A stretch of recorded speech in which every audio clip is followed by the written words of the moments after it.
konstitusyon natin na nakasaad na protektahan ninyo ang mga politikong magnanakaw. Lahat ng mga investor na tumalikod sa atin because takot sila sa pangungurangkot sa atin.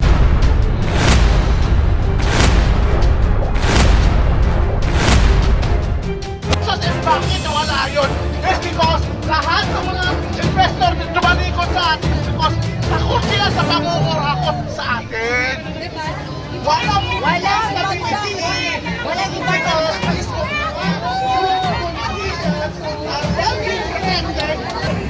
ang mulunod na tayo sa utang.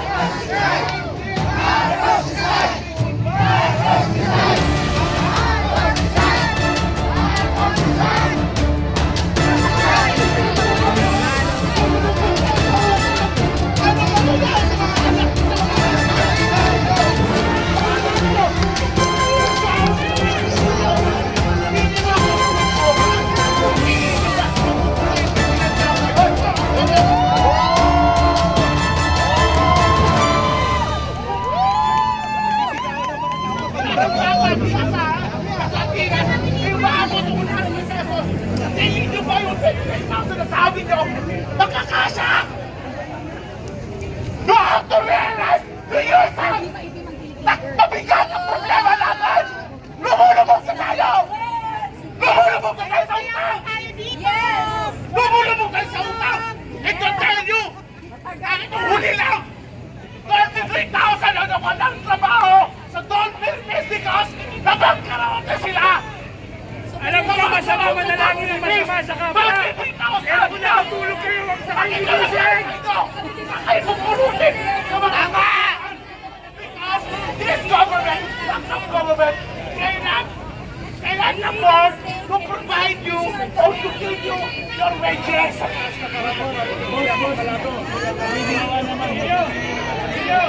Isipin nyo, ang nangyayari sa bansa natin, nangyayari sa akin, sa Venezuela, sa Argentina, sa Cambodia, Bachelors, and to tell you,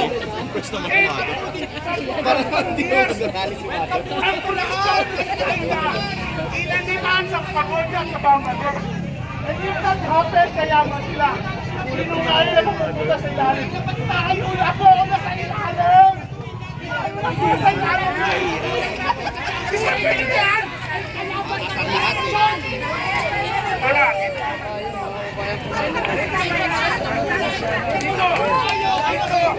Dito kaya okay, makinig! Makinig sa kautusan! Mga vloggers! Vloggers, iparating nyo sa lahat ng mga nanonood para marinig ng mga negosyante na sa loob dahil sa kagawa ng Pangulong Marcos, tayo ay naisturbo lahat. Vloggers! Mga dito ka! O, Jamie! Jamie! Ibig sabihin, iparating nyo sa negosyante dito sa Ayala, sa Corset Park, at saka sa Dasma, nang dahil sa kay Marcos, nagkakaproblema ang ating bansa. Ha? Kaya dapat ang magsasalita dito sa mga vlogger. Sila, ang may kinalaman, yung mga tumawag sa kanila, yung mga hinilang nila, sila may kinalaman, sila walang alam, sumusunod lang sila. At baka matanggap sila sa servisyo, kasalanan palagi. Sila ba? Hindi kayo may support. Dito kayo umarap sa mga vloggers. Para vloggers, yung mga tao at saka yung mga negosyante, sila mismo ang ikilos laban kay Marcos. Ganon sana tayo mag-address. I-address natin sa taong bayan, i-address natin sa negosyante, para ang taong bayan at negosyante mas kaisa, policy na ang Pangulong Marcos. Ang ating tawagan ang lahat ng mga kawagan sa gobyerno.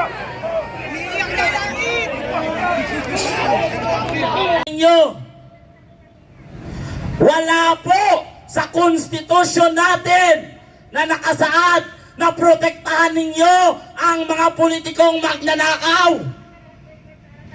Nakasaad po sa konstitusyon natin, protektahan ninyo ang bansang Pilipinas at ang mga ordinaryong Pilipino na kaaway ay gobyerno.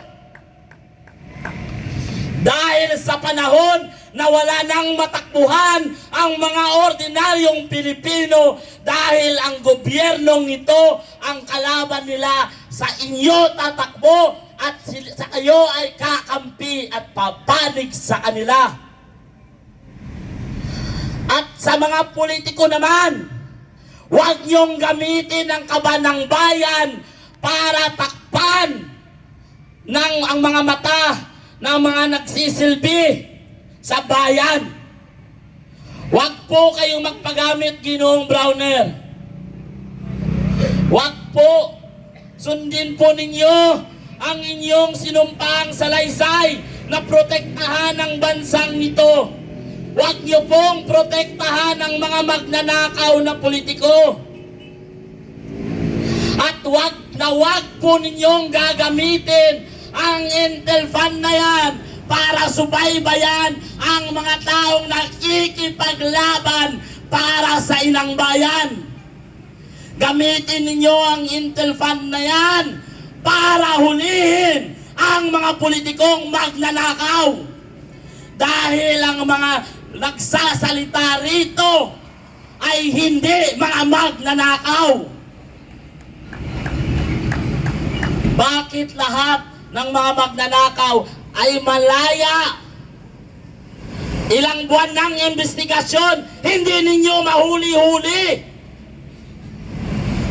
Pero bakit ang ordinaryong Pilipino na nakaw lang ng isang corn beef, kulong agad?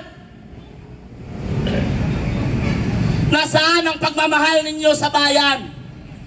Sana magising na kayo sa katotohanan na sa panahon ngayon ay kailangan kayo ng bansa ninyo. Hindi ninyo kailangan ng kaba ng bayan. Mahiya naman kayo. Mga hayop kayo. Para sa mga politiko na walang kwenta, napakamalutong na puta.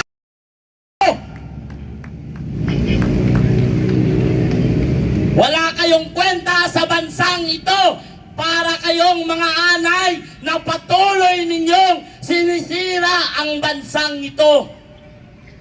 Kayo mismo ang gumagawa ng paraan para mag-away-away ang mga Pilipino. Kasi kung may matino tayong gobyerno, wala sanang kaliwat ka ng rallying nangyayari ngayon. Dahil sa walang katinuang gobyerno, mag-iisang buwan na kami sa kalsada na nakikipaglaban sa mga politikong magnanakaw. At hindi kami titigil hanggat nariyan pa ang mga putang inang politikong yan. Yan ay tatandaan po ninyo. At kung ang pakikipaglaban namin ay siyang tatapos ng aming buhay, hindi po kami natatakot. Dahil isang karangalan namin na ipaglaban ng bayan ito. At kung sila man ay mamamatay, ano ang karangalan ng meron sila? Tapos ililibing pa sila sa libingan ng mga bayani? Putang. Ngayon po, pumunta na kayo dito makiisa at tapusin na natin ang labang ito. Paalisin na natin ang mga magnanakaw na politiko. Hanggat hindi natin napapaalis sa mga magnanakaw na politikong yan, ay paulit-ulit lamang magnanakaw sa kaban ng bayan. Yun lamang po, at ngayon papakinggan po natin ang boses ng mga OFW, si Kuya Ferdinand de los Reyes.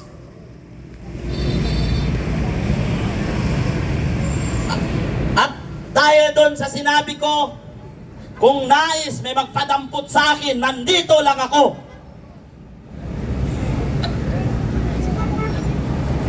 Magandang gabi sa ating lahat, sa mga dumalo, At sa mga dadalo pa at sa mga nanonood sa mga live na yan, maraming salamat po sa inyo.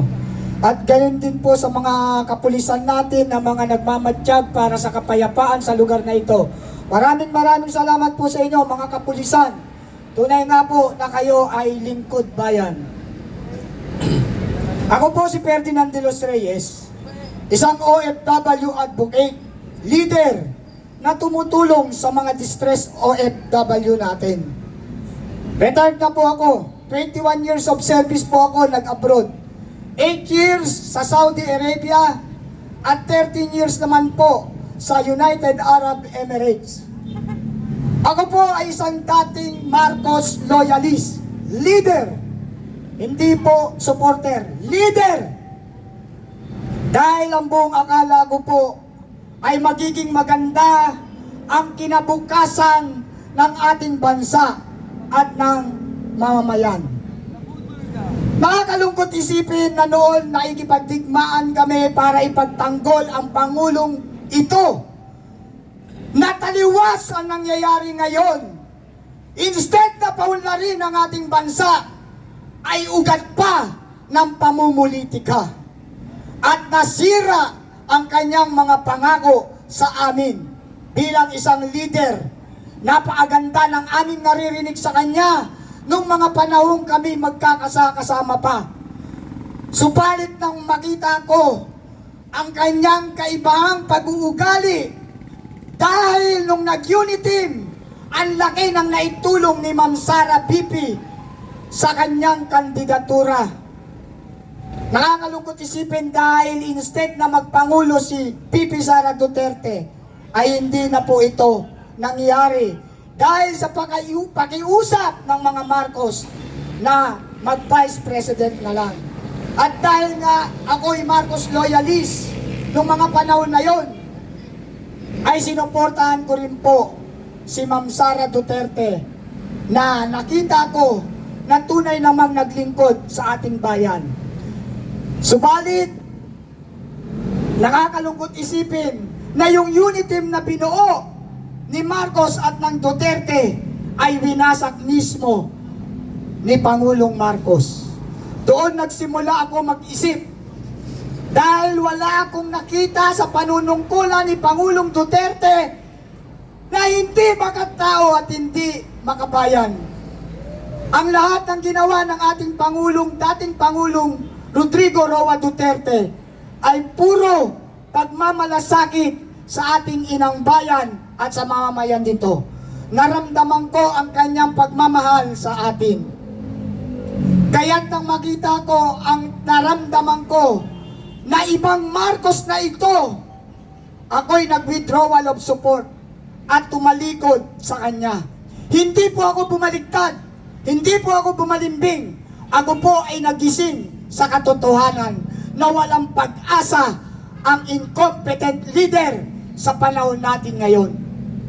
Saan ka naman nakakita na magaling na Pangulo na tayo ay paiinumin ng tubig baha na sa ganitong kalaking filter na ilalagay sa badya ng DSWD ay pwede daw nating inumin? Grabe. Nakakalungkot isipin. Puro pamumulitika ang kanilang ginagawa sa ating bansa na kung tutusin, mayaman ang bansang Pilipinas dahil ito ay nasa Biblia. Itong bansang Pilipinas ang tinaguringang lupang pinangako. The promised land is the Philippines. Subalit dahil sa mga super kurakot, super puwaboy na mga politiko, naghihirap ang ating bansa habang sila'y yumayaman at patuloy na nagpapayaman. Yan ba ang tamang tawaging public servant? Yan ba ang ating mga politiko na magpapaunlad ng ating bansa na sila pa ang nagnanakaw ng ating mga yaman? Tingnan nyo ang nangyayari ngayon.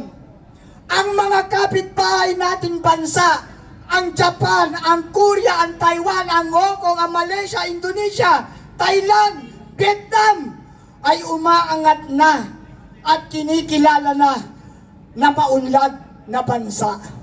Habang tayo'y lumulupog sa kumunoy ng kahirapan dahil sa mga politikong tibawa na ayaw tigilan ang kaban ng bayan, maawa naman kayo sa bansang Pilipinas at sa mamamayan nito. Kayo ang dapat na nagpapaunlad ng bansa dahil kayo ang mga taong gobyerno. Kayo ang mga may kapangyarihan. Kayo ang mga